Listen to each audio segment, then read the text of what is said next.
Si t'as pas de labo, t'as blablaro, t'as blablaro. Salut les chimistes. Aujourd'hui, nous allons approfondir l'étude des facteurs d'influence sur l'effet Cola-Mentos. Pour ceux qui ne l'ont pas vu, j'ai déjà fait un épisode sur le principe physique de cet effet en partenariat avec Mediachimie. Ce sont mes anciens étudiants Mathis et Enzo qui ont réalisé cette étude l'année dernière et dans cette vidéo, Mathis va vous présenter les grandes lignes de son travail. Et pour ceux qui souhaitent voir directement les expériences, nous vous avons préparé 3 petites vidéos, une par manip, et elles sont sur ma chaîne secondaire. Je vous mets les liens dans la description. Je remercie Mathis d'avoir accepté de diffuser un oral blanc sur la chaîne et je lui laisse la parole. Alors l'effet soda mentos c'est quoi? Donc lorsqu'on introduit un bonbon mentos dans une bouteille de soda, en fait on a un gros geyser qui sort de la bouteille et on peut voir que selon si on a différents sodas, on n'a pas les mêmes hauteurs de geyser. Donc on s'est demandé quels sont les facteurs influençant la taille du geyser de mousse résultant de l'effet soda mentos. En fait l'objectif final du TIPE en se posant ces questions et en étudiant tous les facteurs, c'est de créer par nos propres moyens le plus grand geyser possible.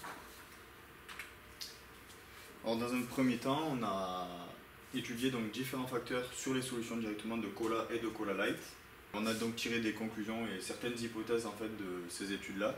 Et on a cherché à les vérifier en faisant des études de solutions carbonatées que nous avions préparées personnellement. Et donc on sait ce qu'il y a dans nos solutions carbonatées.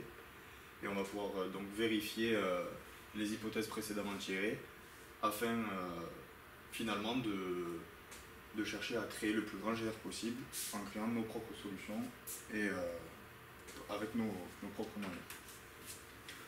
Alors donc pour commencer, pourquoi nous avons étudié la concentration en CO2, la viscosité et la tension de surface? En fait, ces facteurs sont ressortis de nos recherches bibliographiques. Donc au cours de nos recherches bibliographiques, on a vu en fait que ce sont les 3 facteurs qui reviennent très souvent. Dans le livre de Gérald Igebelair, donc nucléation, ascension et éclatement d'une bulle de champagne, on a une équation sur la fréquence de bullage. Donc la fréquence de bullage, c'est le nombre de bulles qui se créent en 1 seconde dans une flûte de champagne. Et cette fréquence de bullage, qu'on a ici dans cette équation, se fait donc en régime laminaire et elle dépend de la concentration de CO2, de la viscosité, de la tension de surface et même de la température. Donc l'hypothèse que nous faisons, c'est bien qu'en régime turbulent, il est plus possible d'établir une expression mathématique, les paramètres restent les mêmes par rapport à la fréquence de bullage faite en régime laminaire. Et enfin, sur ces 3 facteurs, on a tenté aussi de faire des mesures en fonction de la température, parce que, donc, comme on l'a vu, les hauteurs de geyser en fait, dépendent de la température. Plus on a une grande température, plus les geysers seront hauts. Donc on a fait quelques mesures en fonction de la température afin de vérifier cela. Donc pour commencer avec la concentration en CO2, alors tout d'abord, la concentration en CO2 c'est un des facteurs principaux de l'effet soda mentos, c'est-à-dire que plus il y a de CO2 et plus l'effet sera important. Alors ce qu'il faut expliquer, c'est le phénomène physique qui se passe dans l'effet soda mentos. Alors ce qui se passe, c'est que le bonbon mentos que l'on introduit dans notre solution possède plein de petites aspérités et en fait il va déclencher brusquement le dégazage de la solution.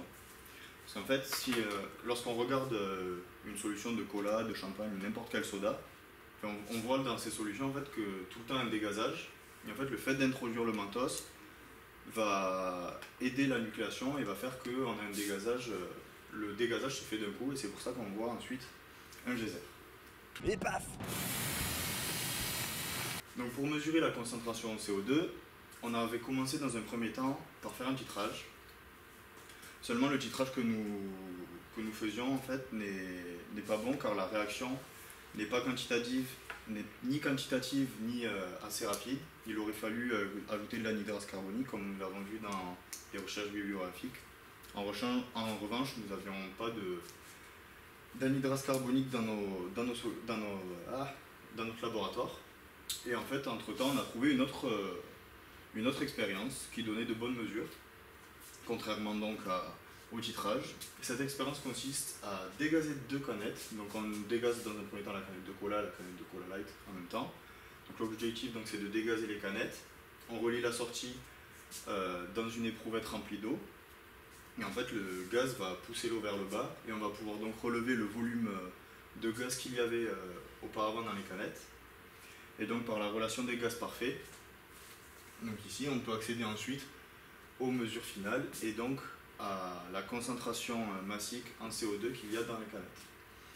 Et on peut voir avec ces résultats qu'il est impossible de montrer que les quantités de CO2 sont différentes entre le cola et le cola light, et donc c'est pas avec les mesures de quantité de CO2 qu'on peut montrer la différence de hauteur de geyser entre le cola et le cola light.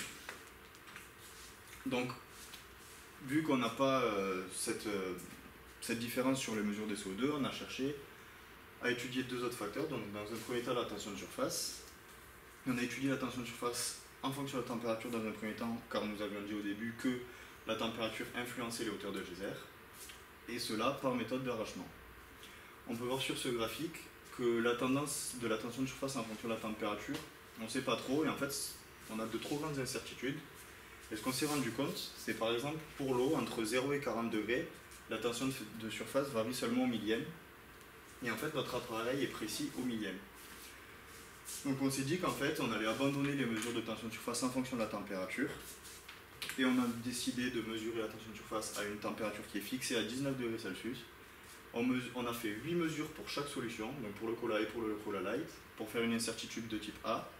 Et grâce à l'incertitude de type A et à la meilleure précision, donc on a plus de mesures, on a réussi à montrer que la tension superficielle du cola light est plus faible que celle du cola. Et donc cette différence de tension de surface entre les deux sodas peut montrer la différence des hauteurs des geysers. Ensuite, on n'a quand même pas oublié de mesurer la viscosité. L'hypothèse de départ, en fait, c'est de se dire que la viscosité a une influence dans les différences de hauteur de geyser, car on se dit que moins le fluide est visqueux, et plus les bulles ont tendance à se former rapidement et à se déplacer rapidement dans le soda. Donc c'est l'hypothèse de départ, et on va faire donc les mesures de viscosité avec un viscosimètre de Hugold. Alors, comment fonctionne-t-il? Alors dans un premier temps, on introduit le cola dans le tube d'entrée. Ensuite, on bouche le tube de ventilation qu'il y a ici, et avec une pore aspirante, on va aspirer le cola, donc il va monter dans le tube avec capillaire jusqu'au-dessus de la boule d'entrée.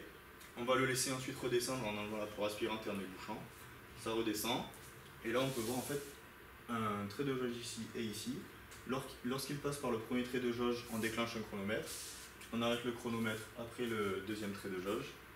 Et en fait, grâce au temps de passage qu'il y a dans le viscosimètre, on peut accéder grâce à cette formule à la viscosité cinématique. Grâce aux mesures que l'on a fait sur les masses volumiques du cola light et du cola classique, on accède ensuite à la viscosité dynamique qu'on a ici. Ensuite, ça c'est une constante qui est donnée par le fabricant. Et ici, on a un tableau dans lequel on a une correction sur le temps de passage que nous avons mesuré avec le viscosimètre. Donc les mesures de viscosité dynamique que nous avons faites, dans un premier temps à température constante, nous montrent comme précédemment pour la tension de surface, on a fait plusieurs mesures. Donc là, cette fois-ci, on a fait 5 mesures quand on avait plus de précision. Et on voit ici que le cola light a une viscosité dynamique plus faible que le cola, ce qui peut encore une fois expliquer les différences de hauteur de geyser.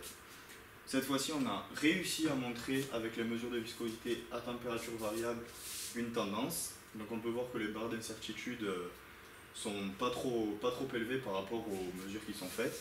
Et on peut voir une tendance décroissante de la viscosité dynamique en fonction de la température. Et ceci est en accord avec les hypothèses faites au départ, car je répète, plus la température est haute, plus on a des grands geysers, et la viscosité diminue. Donc ça correspond aux hypothèses faites au départ. Alors la synthèse de tout ça. Ce que je rappelle, c'est qu'on voulait montrer que le cola light donc, fait à une hauteur de geyser plus haute que le cola classique. Et ce qu'on cherche à voir, c'est donc quels sont les facteurs qui peuvent influencer et montrer cette différence de hauteur. Donc la concentration en CO2, même si c'est elle qui est le facteur prépondérant, il n'y a pas de différence pour le cola classique, entre le cola classique et le cola light. En revanche, la tension de surface et la viscosité sont plus faibles pour le cola light. Et ceci est en accord avec le fait que dans le cola classique, nous avons du sucre qui augmente donc la viscosité de la solution, et la présence d'aspartame dans le cola light aurait un effet tensioactif et donc abaisserait la tension de surface dans le cola light. Nous n'allons pas conclure trop vite. Il faut donc refaire des expériences avec nos propres solutions de carbonaté afin d'étudier le sucre d'une part et l'aspartame d'une autre part. Donc par la suite, maintenant que nous avons fait toutes ces mesures, nous avons cherché à préparer et à étudier donc des solutions carbonatées faites par nos propres moyens afin de vérifier ou non les hypothèses faites précédemment. Alors, dans un premier temps, ce qu'on a fait, c'est qu'on a mesuré la quantité de CO2 qu'on éjectait avec un sheet avec la SodaStream pour montrer en fait qu'on mettait toujours la même quantité de CO2 dans nos solutions et que c'était donc pas la quantité de CO2 qui ferait la différence de hauteur de nos geysers. Donc on a fait 10 expériences avec un sheet et on peut voir qu'on a toujours à peu près le même volume de CO2 que l'on va dissoudre dans nos solutions carbonatées. Et donc on va commencer dans un premier temps à préparer des solutions avec du sucre. Donc on commence avec 2, 4, 6 et 8%. On va donc introduire du sucre dans nos solutions carbonatées qui ont toujours la même quantité de CO2, je le répète, c'est important. Et en fait, nous avons constaté que la viscosité et la tension de surface augmentent toutes les deux. Donc, par ces observations-là, nous supposions que les bulles se forment moins vite et moins bien, et donc que nous aurions des hauteurs de geyser moins grandes. Ce qui a été en fait contredit. Lorsque nous avons fait les geysers avec ces solutions-là, nous avons des hauteurs de geyser qui sont de plus en plus grandes. Donc on s'est dit que le fait que la hauteur de geyser soit plus importante avec le Cola Light, c'était peut-être grâce à l'aspartame, ce qu'on a essayé de vérifier ensuite avec les solutions qu'on a préparées avec de l'aspartame.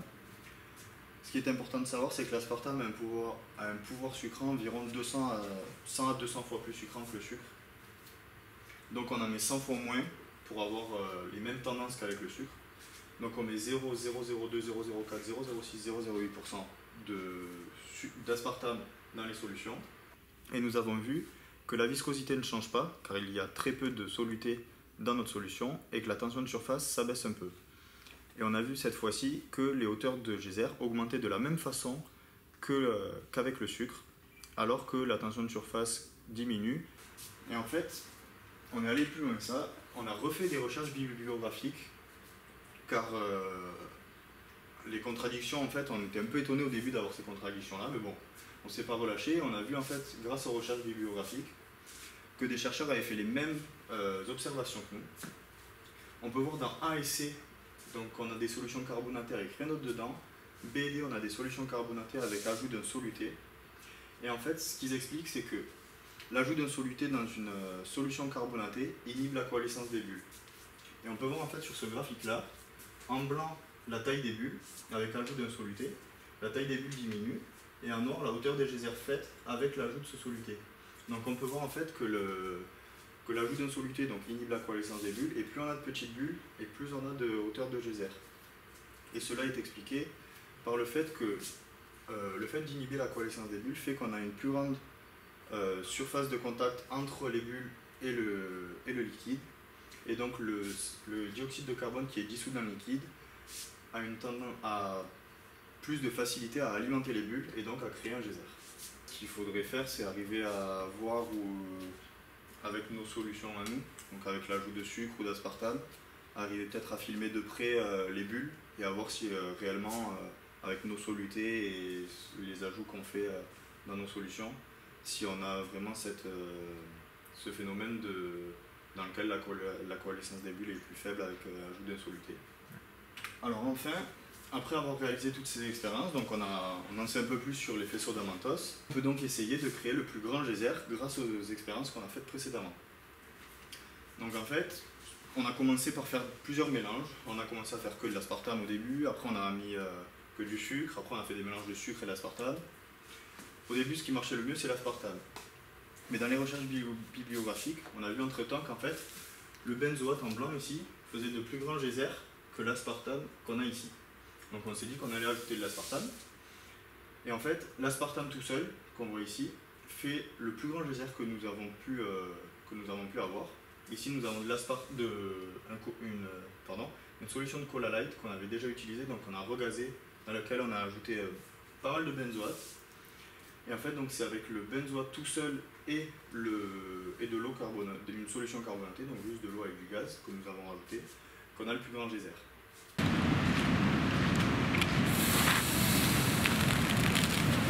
Pas mal!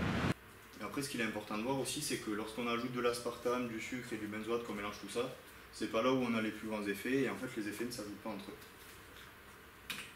Et enfin, pour finir, donc on a pu voir que nous avions étudié que les solutions en elles-mêmes, sauf que dans l'effet soda-mentos, il y a la partie soda, la partie mentos, et nous, on aurait pu aussi, dans un autre temps, avec plus de temps, donc par la suite, étudier le bonbon mentos en lui-même, ses aspérités, voir s'il fallait, par exemple, utiliser un bonbon qui a de plus petites aspérités, ou un plus grand nombre, ou l'inverse, qu'il fallait de plus gros trous ou pas, enfin de plus grosses aspérités ou non. Donc ça aurait été l'ouverture, la suite du TIPE aurait été possible en étudiant le bonbon mentos en lui-même. Merci de votre attention. Merci, ça nous fait du 14 minutes 40, donc très bonne gestion du temps. Merci Mathis pour cette présentation, et puis merci à vous deux, Enzo et Mathis, pour ce travail. Alors, avant de vous laisser partir, je souhaite ajouter 2-3 petites choses. Si vous avez bien suivi, à la fin de la première partie, on a l'impression de pouvoir tout expliquer avec les effets tensioactifs et visqueux. On a effectivement des mesures qui sont en accord avec nos hypothèses de départ, donc une certaine conscience dans nos résultats, et on pourrait être tenté de conclure trop vite. Sauf que comme vous l'avez vu, les expériences avec les solutions sucrées juste après contredisent nos hypothèses. C'est-à-dire que nous, on s'attend à se dire plus c'est visqueux, moins les bulles se forment, et on voit qu'avec les solutions sucrées, on a tout l'inverse. Donc là, on était obligé de remettre en cause les hypothèses. Si on regarde les publications scientifiques, l'explication de l'effet cola mentos, et notamment le fait que le light fonctionne mieux que le cola classique, ne fait pas du tout l'unanimité dans la communauté scientifique. Comme Mathis l'a expliqué vers la fin de la présentation, certains chercheurs ont mis en évidence une corrélation entre la taille des bulles et la hauteur des geysers, et ils ont donc proposé une explication qui s'appuie sur la coalescence des bulles. Ici aussi, la relation de causalité n'a pas été mise en évidence, et aujourd'hui en 2018, même si on en sait beaucoup plus sur l'effet cola mentos, c'est un sujet qui reste ouvert. Enfin, je tiens encore une fois à remercier Gérard Liger-Belair, spécialiste des bulles et de l'effervescence, qui est professeur à l'université de Reims, qui nous a bien aidé à avancer dans cette histoire. Dernière petite chose, les chimistes, je voudrais vous toucher un mot à propos de la chaîne YouTube d'un collègue qui a particulièrement attiré mon attention. Il s'agit de la chaîne e-learning physique de Benoît Hébert, qui est un collègue professeur en 2e année de prépa. Et sur sa chaîne, il s'adresse aussi aux étudiants de l'enseignement supérieur, donc université, prépa et compagnie, et il propose des cours, des exercices corrigés, des épreuves de concours corrigés de physique. C'est vraiment très complet, c'est très bien fait, donc franchement, allez y faire un tour. Et puis si ça vous plaît, abonnez-vous évidemment. Donc je vous mets le lien dans la description, et ça vaut vraiment le coup. Concernant Blablaro, je vous refais pas le topo, vous connaissez le truc, les liens sont dans la description. Si vous souhaitez avoir de la chimie quotidiennement, il faut venir sur les réseaux sociaux, notamment Facebook et Twitter. Et quant à moi, je vous dis à bientôt au labo!